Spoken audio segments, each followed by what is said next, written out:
Everyone, welcome back to my channel. तो आज की वीडियो में हम पढ़ेंगे ओरिजिन ऑफ टिश्यूज़। जो पिछली वीडियो थी उसमें मैंने ये वाले दो टॉपिक कवर कर रखे थे, टिश्यू, टाइप्स ऑफ टिश्यू। तो आज हम पढ़ने वाले हैं ओरिजिन ऑफ टिश्यू। ठीक है, टिश्यूज़ का ओरिजिन कहाँ से हुआ, कैसे हुआ, वो सभी आज की वीडियो में हम कवर करने वाले हैं। तो वीडियो में छोटे ही बनाती हूँ, लंबे वीडियो नहीं बनाती, बिकॉज़ आपके पास भी टाइम कम होता है और ईज़िली आपको समझने में आसानी होती है। जो फर्स्ट ये थे इंट्रो वाले वीडियो आपने देखे होंगे, अगर आपने देखे हैं तो ये बहुत सिंपल थे, कुछ है नहीं था इसमें। बिकॉज़ क्यों, अभी हमने डिटेल में पढ़ने हैं ये वाले टिश्यू, इसीलिए अभी ऊपर से बताया टिश्यू होते क्या। वैसे आपको पता ही होगा, आप अगर +1 +2 के स्टूडेंट हो। तो ओरिजिन ऑफ टिश्यूज़ कहाँ से ओरिजिनेट हुए और वो सब पढ़ेंगे। और आज सेल जंक्शन पढ़ने की भी हम कोशिश करेंगे। तो चलो स्टार्ट करते हैं वीडियो को और पढ़ते हैं ओरिजिन ऑफ टिश्यूज़ से। तो देखिए, about 8 days after a sperm fertilize an egg. जो 8 days के बाद, लाइक यहाँ पर स्पर्म हुआ, यहाँ पर मैं आपको समझाती हूँ। ये है स्पर्म हमारे पास और ये है ओवम। अभी स्पर्म ने ओवम को क्या कर दिया, फर्टिलाइज कर दिया। ठीक है, यहाँ पर स्पर्म ने ओवम को फर्टिलाइज कर दिया। आफ्टर 8 days, 8 days के बाद, आफ्टर बाद 8 days के बाद क्या होगा, the mass of cells result from several cell division. जो मास ऑफ सेल 8 days के बाद क्या होगा, मास ऑफ सेल बनने लगेगा। ऐसे मास ऑफ सेल बनने लगेगा। ये जो मास ऑफ सेल है वो कैसे बनेगा, ये जो मास सेल है वो कैसे बनेगा, कैसे बनेगा, यहाँ पर देखो लिखा हुआ है, from several cell division. Cell क्या करेगा, डिवाइड करेगा, डिवाइड करते मास ऑफ सेल फॉर्म कर देगा, फॉर्म करेगा mass of cell by division. जब डिवीज़न होगी तो क्या फॉर्म होगा, mass of cell. Okay, then embedded in the lining of uterus, embedded in the lining of uterus. जो यूट्रस की लाइनिंग, आपको भी पता है, जो यूट्रस की लाइनिंग पर आ जाएगा ऐसे करता करता, यहाँ पर यूट्रस है उसकी लाइनिंग पर आ गया ऐसे करता, तब क्या होगा, embedded in the lining of uterus. जो यूट्रस की लाइनिंग है, ये जो मास ऑफ सेल्स है वो यहाँ पर आ जाएगा। जो ये वाला मास ऑफ सेल्स है ना, वो यहाँ पर आ जाएगा, यूट्रस की लाइनिंग पर एम्बेड हो जाएगा, आके यहाँ पर स्टक हो जाएगा। ठीक है, and begins to form 3 primary germ layer. और यहाँ पर अभी क्या होगी, ग्रोथ होगी। यहाँ पर आके ये अटैच हो गया, यहाँ पर ग्रोथ होनी है। ग्रोथ कैसे होगी, ये फॉर्म करेगा 3 जर्म लेयर्स को। ग्रोथ कैसे, पहले ये जर्म लेयर बनाएगा, लेयर्स को बनाएगा, देन ये धीरे धीरे ग्रो करेगा। और जो ये जर्म लेयर्स हैं उनका नाम क्या है, first is ectoderm, give rise to tissue that keep contact with outside world. तो ये सबसे बाहर वाली लेयर होगी, उसको हम क्या बोलेंगे, एक्टोडर्म बोलेंगे। ठीक है, एक्टोडर्म क्यों, ये क्या है, जो आउटसाइड वर्ल्ड है उसके साथ कनेक्टेड है। जैसे कि आप देखिए, ये आउटसाइड वर्ल्ड है और इसके साथ क्या है, कनेक्टेड है, ये जो बाहर वाली लेयर है। ठीक है, give rise that tissue that keep contact with outside world. इससे टिश्यू फॉर्म होगा जो कि आउटसाइड वर्ल्ड के साथ कांटेक्ट में होगी। देन हमारी मिडल लेयर, एम से मिडल लेयर और एम से मीजोडर्म। जो मीजोडर्म होगी वो मिडल लेयर होगी, यहाँ पर आ जाएगी हमारे पास middle layer, that is mesoderm. ठीक है, मीजोडर्म आ जाएगी।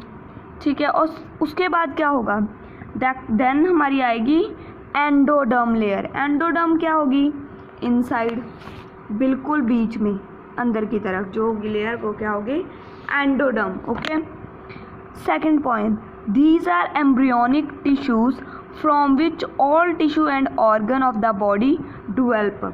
तो जो ये है एक्टोडर्म, मीजोडर्म, एंडोडर्म, ये है कि हमारे के पास क्या है, एम्ब्रियोनिक टिश्यूज़ हैं, जिससे क्या होगा, सभी टिश्यू बनेंगे, लाइक ऑर्गन बनेंगे। टिश्यूज़ के बाद क्या बनेंगे, सभी टिश्यू बनेंगे। पहले तो सभी टाइप के टिश्यू बनने के बाद फिर क्या बनेंगे, ऑर्गन बनेंगे। अभी देखिए, A point, epithelial tissue develop from ectoderm.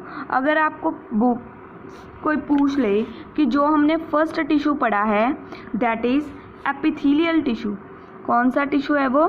Epithelial tissue. जो एपिथेलियल टिश्यू है वो किससे बनता है, कैसे फॉर्म होता है? तो आपने क्या कहना है, किससे बनता है? एक्टोडर्म लेयर से। जो आउटसाइड लेयर होती है ना, एम्ब्रियोनिक लेयर होती है, उससे क्या फॉर्म होता है? एपिथेलियल टिश्यू फॉर्म होता है। ठीक है, देन हमारा आ जाता है ये तीनों ही लेयर से बनता है, एक्टोडर्म से भी, मेसोडर्म से भी और एंडोडर्म से भी। जो हमारी 3 लेयर है उनसे ये फॉर्म होता है। ठीक है,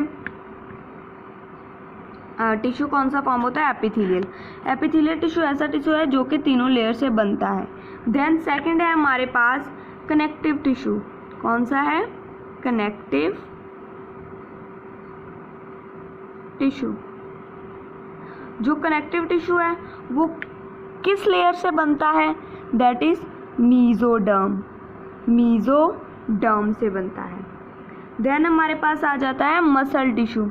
जो मसल टिश्यू है वो किससे बनता है? मेसोडर्म से ही बनता है। ये टिश्यू भी किससे बनता है? मेसोडर्म से, मेसोडर्म लेयर से। ओके, ये दोनों टिश्यू मेसोडर्म से, ये एम से स्टार्ट होता है, ये भी एम से होता है। ये तो बहुत आसान है, आप ऐसे ही लर्न कर सकते हो। और ये भी सी एम हमारा जो सी एम होता है ये लर्न कर सकते हो। एपिथेलियल दोनों ई आएंगी इसमें और इसके साथ एम भी आएंगी, ये तो तीनों ही आएंगे ना, इसमें तो कोई कन्फ्यूजन होनी नहीं चाहिए। एंड फोर्थ हमारा जो टिश्यू है that is nervous tissue. Nervous tissue, जो हमारा नर्वस टिश्यू है वो किससे बनता है? जो हमारी लास्ट लेयर रह गई एक्टोडर्म से बनता है। एक्टोडर्म कौन सी है? Outside layer. जो हमें इनसाइड से बनता है वो एपिथेलियल होता है। ठीक है, एंडोडर्म जो एपिथेलियल में ही आता है। एंड ये हमारा हो गया origin of tissues. Tissues form कैसे होते हैं, कैसे ओरिजिनेट होते हैं, एक बार अच्छे से आप खुद पढ़कर समझिएगा। ठीक है, अभी हम चलते हैं सेल जंक्शंस के ऊपर। सेल जंक्शंस क्या होता है वो पढ़ते हैं। तो ये रहा हमारा टॉपिक सेल जंक्शंस। ये रहा हमारे पास cell junction. The point of contact between plasma membrane of adjacent cells are called cell junction. Like अलग, जैसे कि हमने यहाँ पर पढ़ा था, कॉपी पर समझिए इसको। यहाँ पर हमने ये पढ़ा था कि लाइक काफ़ी सारे सेल्स जो हैं आपस में कंबाइन होते हैं, देन क्या फॉर्म करते हैं? टिश्यू फॉर्म करते हैं। तो इन्होंने यहाँ पर क्या बोला हुआ है? The point of contact between plasma membrane of adjacent cells is called cell junction. क्या होगा सेल जंक्शन? लाइक यहाँ पर एक सेल है, यहाँ पर दूसरा, तीसरा, चौथा, पांचवा, छठवां, सातवां, ऐसे होंगे ना सेल्स। अभी देखिए ऐसे होंगे ना सेल्स ये। और जो पॉइंट ऑफ जंक्शन है प्लाज्मा मेम्ब्रेन, ये सेल है तो इसके आउटर मेम्ब्रेन क्या है? प्लाज्मा मेम्ब्रेन है। तो जो ये क्या है? एडजेसेंट सेल की पॉइंट है प्लाज्मा मेम्ब्रेन। लाइक इसकी प्लाज्मा मेम्ब्रेन इसके कांटेक्ट में आ रही है, ये प्लाज्मा मेम्ब्रेन दूसरे सेल के कांटेक्ट में, ये प्लाज्मा मेम्ब्रेन दूसरे सेल के कांटेक्ट में। जो पॉइंट ऑफ कांटेक्ट है उसे हम क्या बोलेंगे? सेल जंक्शन बोलेंगे। जो कि एक प्लाज्मा मेम्ब्रेन दूसरे सेल की प्लाज्मा मेम्ब्रेन के साथ कांटेक्ट में आ रही है, तो जो पॉइंट ऑफ कॉन्टैक्शन है, कांटेक्ट का पॉइंट है, उसे हम सेल जंक्शन बोलेंगे। Okay, second point, epithelial cells certain muscles, sorry अभी सेकंड पॉइंट देखिएगा। Epithelial cells certain muscle cells and other which lie side by side have specialized connection between them called junctional complex। और इसमें बताया गया है हमारे को जंक्शनल कॉम्प्लेक्स क्या होता है। ठीक है, जंक्शनल कॉम्प्लेक्स किसे बोलते हैं अभी वो देखना है। जो एपिथेलियल सेल्स होते हैं और जो certain muscle cells, like epithelial cells आ गए, फिर मसल सेल्स आ गए। लाइक यहाँ पर देखिए पहले आ गया एपिथेलियल सेल, फिर हमारे पास आ गया muscle cell, then other like side by side have specialised connection.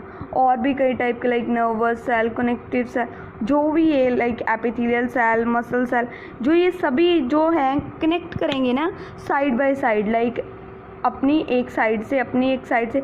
जो साइड बाय साइड कनेक्शन है उसे हम क्या बोलेंगे? जंक्शनल कॉम्प्लेक्स बोलेंगे, ठीक है। ये इम्पोर्टेंट नहीं है बिल्कुल भी, पर मैं आपको इसीलिए पढ़ा रही हूँ कि आपको नॉलेज आ जाए, जो अपनी बुक में लिखा है आप उससे अच्छी तरह जान लो। बट ये एग्ज़ाम के आने में चांसेस बहुत ज़्यादा कम है, बहुत ज़्यादा, ये वाले टॉपिक पे, ठीक है। जो हमारी डिटेल स्टडी है लाइक एपिथेलियल टिश्यू क्या होता है, क्या फंक्शन है, उसमें से ज़्यादा एग्ज़ाम आएगा, उस पर ज़्यादा कॉन्सेंट्रेट कीजिए।